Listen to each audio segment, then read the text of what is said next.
Hello friends, wonder பாலினின் அன்பு வணக்கங்கள். எல்லோரும் எப்படி இருக்கீங்க? நல்லா இருக்கீங்களா? நாங்கள் சூப்பராக இருக்கோம். இன்றைக்கி நம்ம குக்கிங்கில் ஊற வச்ச சிக்கன் பிரியாணி எப்படி பண்ணுறதுன்னு பார்க்க போகிறோம். ஒரு வித்தியாசமான முறை, நீங்கள் ட்ரை பண்ணுங்கள். நம்ம சேனலில் முறையாக பார்க்குறவங்க சப்ஸ்கிரைப் பண்ணிவிடுங்க, பெல் பட்டனையும் கிளிக் பண்ணிவிடுங்க. அப்போ தான் நாங்கள் போடுற வீடியோ உடனுக்குடன் உங்களுடைய கவனத்திற்கு வரும். நான் இதுக்கு 3/4 கிலோ சிக்கன் எடுத்திருக்கேன். இதில் 1/2 டேபிள் ஸ்பூன் இஞ்சி பூண்டு விழுது சேர்த்துக்கிறோம். மிளகாய் பொடி 1 டேபிள் ஸ்பூன் சேர்த்துக்கிறோம். மஞ்சள் பொடி 1/4 டீஸ்பூன் சேர்த்துக்கிறோம். தயிர் 2 டேபிள் ஸ்பூன் சேர்த்துக்கிறோம். வினிகர் 1 டேபிள் ஸ்பூன் சேர்த்துக்கிறோம். இந்துப்பு 1 டேபிள் ஸ்பூன் சேர்த்துக்கிறோம். இதை நல்லா மிக்ஸ் பண்ணிக்கலாம் வாங்க.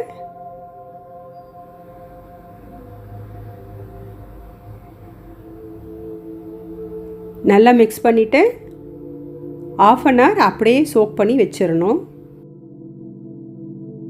குக்கரை அடுப்பில் வச்சுட்டு 4 டேபிள் ஸ்பூன் எண்ணெய் ஊற்றிக்கலாம்.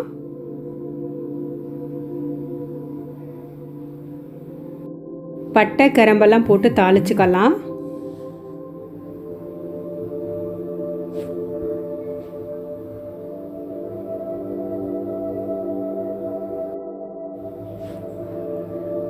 நல்ல வாசனை வந்துருச்சு. இப்போது இடித்து வச்ச இஞ்சி பூண்டை சேர்த்துக்கிறோம். இதில் ஏற்கனவே சிக்கனில் இஞ்சி பூண்டு விழுது சேர்த்து கலந்துக்கிட்டோம். அதனால் இதில் இடித்து வச்ச இஞ்சி பூண்டு போட்டால் நல்ல மணமாக இருக்கும்.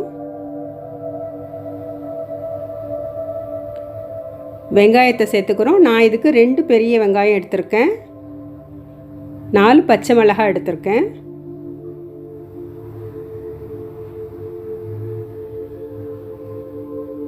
நல்லா வதங்கட்டும். தேவைப்பட்டால் கொஞ்சம் உப்பு சேர்த்துக்கலாம், சீக்கிரம் வதங்கிடும்.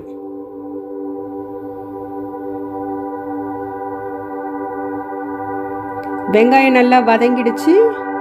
இப்போ நம்ம தக்காளியை சேர்த்துக்கலாம். 2 தக்காளி இதுக்கு சேர்த்துருக்கேன்.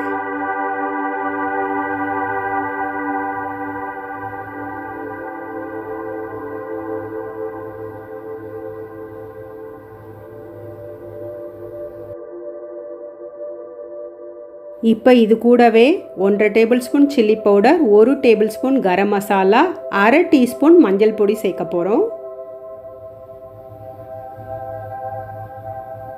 எல்லா மசாலாவையும் சேர்த்துடலாம். நல்லா வதக்கணும்.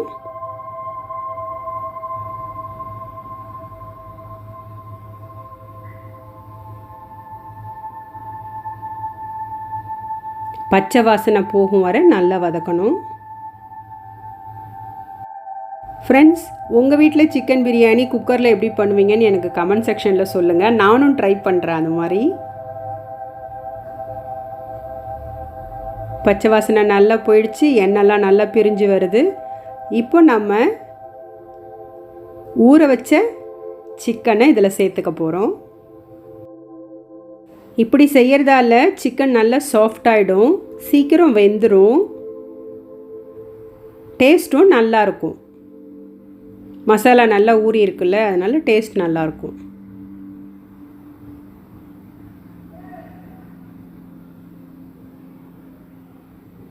நல்லா கலந்து விட்டுக்கலாம்.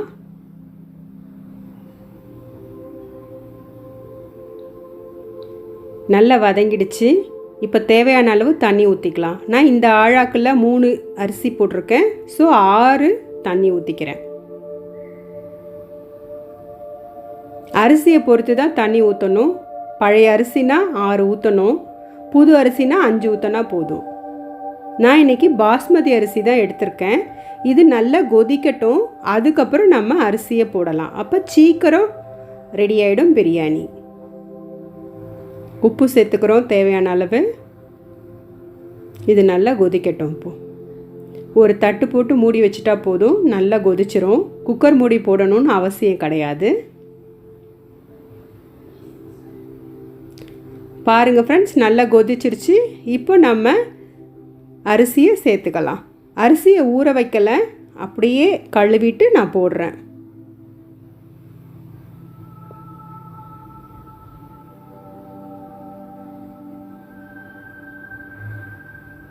அரிசியை போட்டாச்சு. இப்போ இது கூட புதினா கொத்தமல்லியை சேர்த்துக்கிறோம்.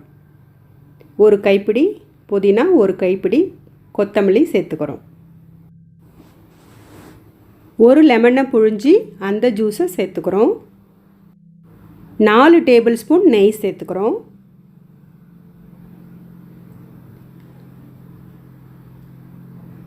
முக்கால் மடங்கு வெந்துருச்சு. இப்போ குக்கரை மூடி விசில் போட்டுடலாம். ஸ்டவ்வை சிம்மரில் வச்சு ஒரே ஒரு விசில் வந்தால் போதும், பிரியாணி ரெடி ஆகிடும். பிரியாணி தயாராகிடுச்சு. அற்புதமான ஊற வச்ச சிக்கன் பிரியாணி வீட்டிலே ரெடி ஆகிடுச்சு. இது டேஸ்ட்டு டிஃப்ரெண்ட்டாக இருக்கும். நீங்களும் உங்கள் வீட்டில் ட்ரை பண்ணுங்கள். ட்ரை பண்ணிவிட்டு எப்படி இருந்ததுன்னு எனக்கு கமெண்ட் செக்ஷனில் போஸ்ட் பண்ணுங்கள். இந்த ரெசிபி உங்களுக்கு பிடிச்சிருந்தா ஒரு லைக் கொடுங்க, உங்கள் ஃப்ரெண்ட்ஸுக்கு ஷேர் பண்ணுங்கள். இன்னும் ஒண்டர் பாலின் சேனலில் ஆட்டுக்கால் பிரியாணி எப்படி பண்ணுறது, இதுவும் குக்கரில் பண்ணது தான். சோயா பிரியாணி எப்படி பண்ணுறது, இதுவும் குக்கரில் பண்ணது.